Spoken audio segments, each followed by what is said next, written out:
Do you like that play of trading the Draft Mage for Wartorch Goblin? No, I don't think it's optimal. I mean, if you're going to trade, do you trade with Wartorch Goblin or do you trade with Simic Initiative? Well, it doesn't matter which one you trade with, right? Because the Wartorch Goblin can sacrifice it. It costs red mana to do that, though, right? He's got red mana on his, I assume on his scroll, but that would then use up his turn. I'd much rather you time walk him and make him burn for one. I think you're supposed to block Simic Initiate there. Right. I'm sure Shuhei's got a reason. I mean, I think I like the idea of having 2 tappers, honestly. I mean, I've got a Bright Flame in my hand. Now he's trading again? Oh, Leap of Flame. Leap of Flame again? He has Bright Flame. There's no white mana. Yeah. Well, I'm saying he wants to buy time for that. He wants to get there. Yeah, the idea of trading to stall for that is not crazy, but... But you can also take his 2 biggest guys down for the Minister of Impediments and 2 mana. You can now tap 2 guys a turn. But I guess Osawa has enough removal.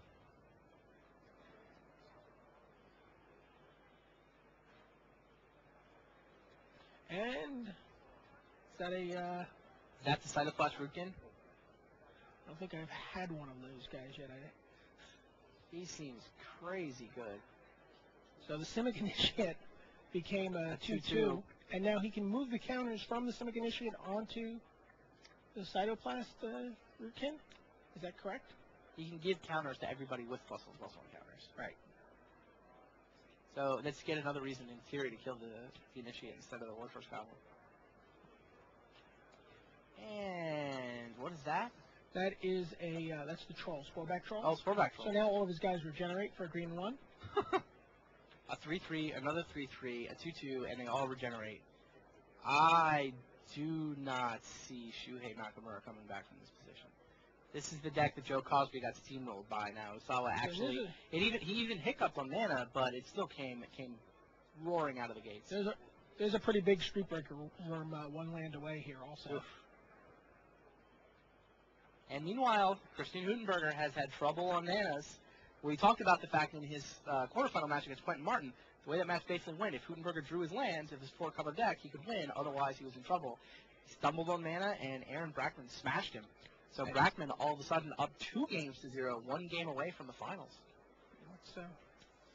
Brackman's got a very consistent deck. He's almost all Simic, green, blue, touching red, very little. So I mean, he's got the 3 Star Fletchers. So I mean, he's going to really punish a deck. You know, consistency versus power. Mm-hmm. He's gonna really punish a deck if it stumbles.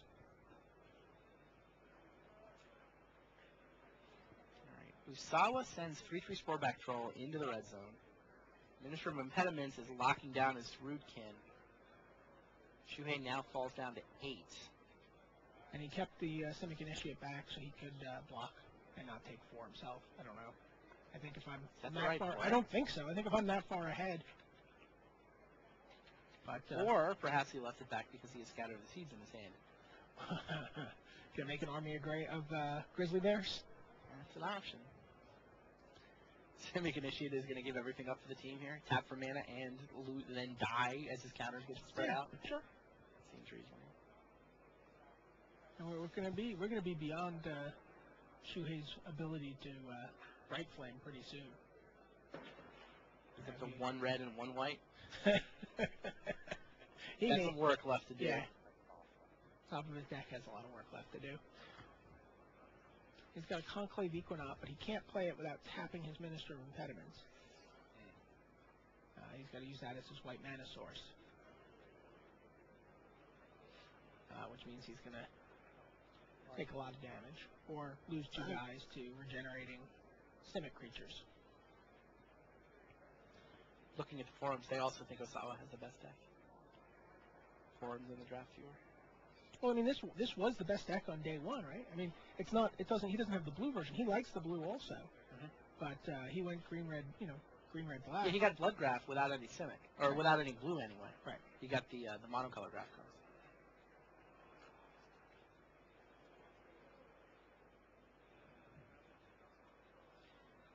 Having black for a double Rotworm and Seal of Doom seems alright. I always hate having Rotworm off the splash. I still like him as a big guy. Yeah. But You never really get to. Maybe you get an extra point in with him. So we're in. Nakamura's thinking about how to play his turn.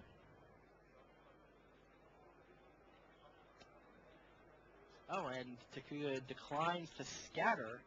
Decides Pyromatics is the better play. Oh, but that opens up a window where Shuhei can Lightning Helix away the troll, so and nobody regenerates Nobody anymore. regenerates.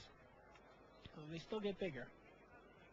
Minister locking down the Rootkin. This is a much more doable board for Shuhei, and he gains 3 life off the Lightning Helix, too. He's not going to come back and win this game, is he? All right. Did you see the board a turn ago? And you see the board that's coming? We've just got a Gore Clan Savage that's going to pick up 3 counters. Oh, he just plays the Streetbreaker one. That's kind of surprising. I guess it's bigger than the 5/6 Gore Clan Savage. I just like the extra points of toughness on the Savage. There's Trumpeter. Shuhei's got 9 life left to play with. We take 5 here, then he can start shutting down 2 creatures a turn. Well, the Mortipede, I don't know if he has any black yet. The Mortipede, Yep. Shuhei taps down Streetbreaker Worm, and Asoa smashes with 5 power worth of graph creatures. Shuhei down to 4. You can't trade the Trumpeter here for... No, he took 5.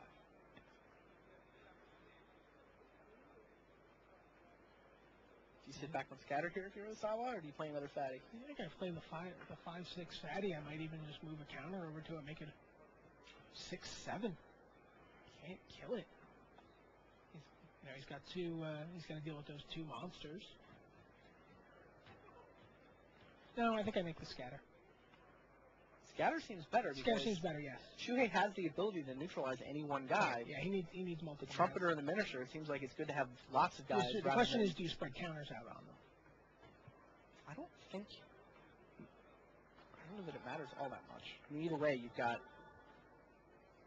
either have 2 power guys. I mean, I guess you maybe take 1 counter off the side of class, and you can give a 2/2 and a 1/1 either way. He elects for. Oh, he is scattering. He's scattering main phase?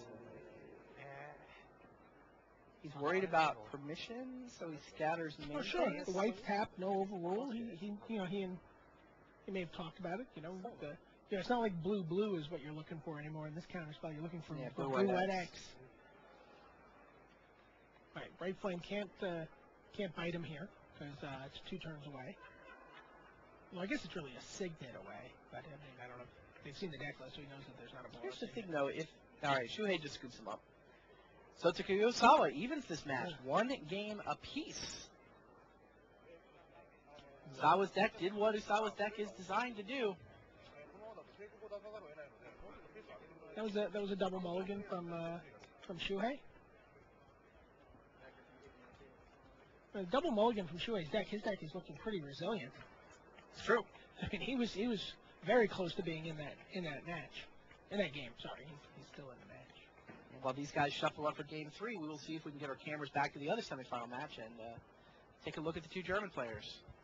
Cinderella comes in the form of Christian Huttenberger, but Cinderella's down 2-0, playing in his first individual Pro Tour, second Pro Tour he's ever played. Huttenberger has made quite the run, but he's got a lot of work to do if he wants to knock off Aaron Brackman and claim a spot in the finals. This is Brackman's best finish. He's, I guess, got 2 GP 16s. Right. Top 16s as his big finishes in his career. Played 6 or 7 Pro Tours. Got about 15 lifetime Pro Tour points. So it's 14-19. That is Huttenberger's on the right of your screen, Brackman on the left. Look at this deck finally. There's Huttenberger with I've been hearing about it all frown morning. On his face.